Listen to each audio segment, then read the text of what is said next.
The opposition has seized on this today and in part blamed budget cuts from the government. Joining me now is the Shadow Justice Minister, Michael Keenan from Perth. Now today, Michael Keenan, we did hear the Chief Operating Officer of Customs and Border Protection say that he's disappointed but not surprised by this. Are you surprised? Well, I'm very surprised. To have one or two individuals involved in corruption, I think, would be pretty shocking. But to have it revealed that there is systemic corruption across a federal government law enforcement agency is really something that we haven't seen at a Commonwealth level for many, many years. I don't think we should accept that corruption is going to occur. Most of our federal government agencies operate in a corruption-free environment, and we should expect that of all of them. Now, we've had the Minister come out and today say that he's going to take some action. I think the question is, though, how it is that this has been allowed to occur under the Labor Party's watch. And part of the answer to that is the fact that they have had these savage budget cuts that clearly has made the job of Customs a lot more difficult, and it's made it much harder for them to enforce the sort of integrity that we would expect to see at a federal government law enforcement agency. But Michael Keenan, look, criminal elements are always going to try and infiltrate Customs. Can it ever be impenetrable, or is it naive to think otherwise, as Jason Clare suggests today? Well, I think it is very shocking. It's the systemic nature of what has been revealed so far that is a shocking element. It's the fact that it seems to be cultural within the organisation that this has been allowed to occur. It is absolutely not the case that we would expect federal government officials to behave in a corrupt way, and that is just something that we have to live with. There's no way that I would ever accept that, and what we need to do is to stamp this out and make sure that it never happens again. But if we're going to do that, we need to understand why it has happened, and the way that the Labor Party has treated Customs and Border Protection is one of the reasons that it has been allowed to occur. OK, in part you do blame budget cuts, but the cuts you are talking about aren't directly related to this. If there are corrupt officers, how is money being taken out of things like cargo surveillance and going to more automated systems? How are the two related?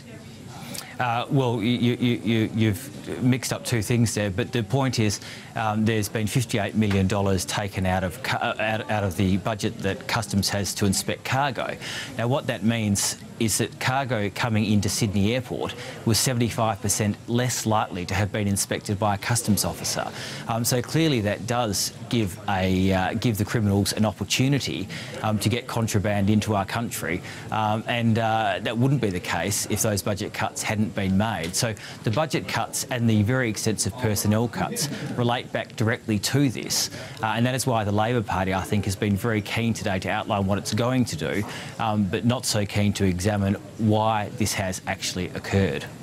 You say this has happened all on this government's watch, but it spills over into the Howard government. Let's look at the Alan Kessing case. He wrote two reports about airport security in 2003. They were leaked to the Australian newspaper in 2005, and these reports included information about drug trafficking.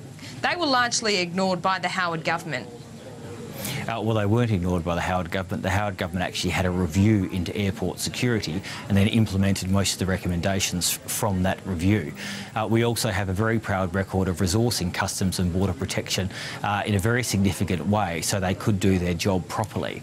Our record on border protection, I think, is a very good one, and that contrasts, of course, with the Labor Party, whose record on border protection is a very poor one. So Customs did have the resources that it was required to do its job under us, and sadly that is currently not the case. So you can guarantee and say that none of this corrupt behaviour would have happened at all in the past, because it's the Labor government, or under the Labor government's watch, as you put it, that have caught these officials out. Are you saying this is just a new phenomenon? Well, I can't obviously categorically say that, but the Labor Party have been in office for 5 years, and this corruption has been occurring under their watch. Now, they have oversight for the federal government, and clearly the Minister has oversight for this particular agency. In 2003, Alan Kessing wrote this report, and this part of his report went to allegations of alleged drug trafficking at Sydney Airport. That was under the Howard government. Yes, but we did have a significant review into airport security which was brought down in 2005. So we took airport security very seriously, and we did respond to the problems when they were raised. Okay, looking also at this broader idea of whistleblower protection, should the opposition and the government now be supporting Andrew Wilkie's bill for whistleblower protection in the Parliament, given that really now Alan Kessing has been vindicated?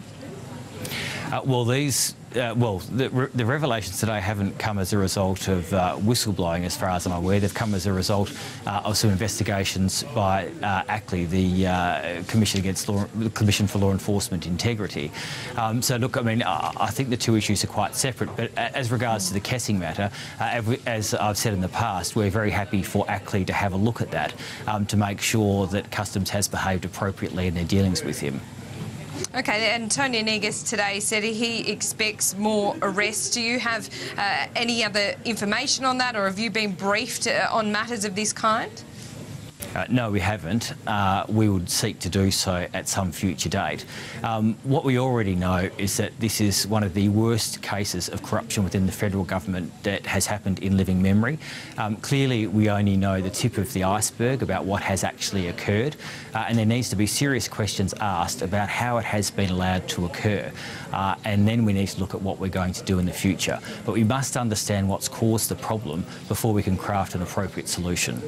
But you're largely supporting Jason Clare's measures that he had put forward, the retrospective ones and the task force set up.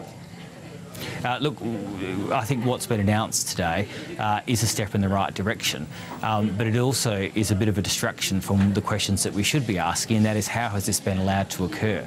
How is it possible that organised crime can infiltrate a federal government law enforcement agency, and it can happen on such a widespread and systematic basis? These are the questions that we need answers to, and these are the questions that have been avoided by the government today. We welcome that they've announced some measures going forward, but we need to understand and get a full and frank account about what's actually occurred to date. Okay, Michael Keenan, the Shadow Justice Minister, joining me from Perth. Thank you so much for your time on Lunchtime Agenda today. And after